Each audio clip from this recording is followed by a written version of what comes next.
ભાઈ આર્યું એક્સિડન્ટ જે છે રાતના થયેલું છે 3 વાગે આપણે કાકોશી વળકના અંદર જો છે વળક ટર્નિંગ થાય છે એકન રાતે આરી 3 વાગે આ ગાડી એટલી સ્પીડથી આવેલી છે કે અમે ઝાડ આથી ટકરાણું છે આર્યું અમે જે ઝાડ દેખાય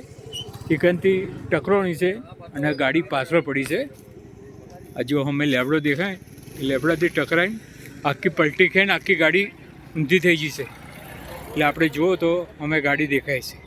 અરે આપણે કાકોશી ડેલોનો જે રોડ છે એ કણે જ આ ગાડી પલટી થઈ જશે રાતે 3 વાગે વભળાય છે કે આર્યું ગાડી ફૂલ સ્પીડથી આવેલી છે ઝાડથી ટકરાઈને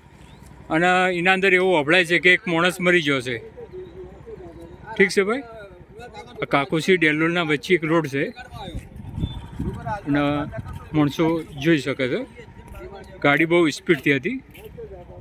અને ગાડીની કન્ડિશન બી જોઈ શકે છે જો ગાડી બહુ સ્પીડથી હતી અને આખી ખાડામાં પડી છે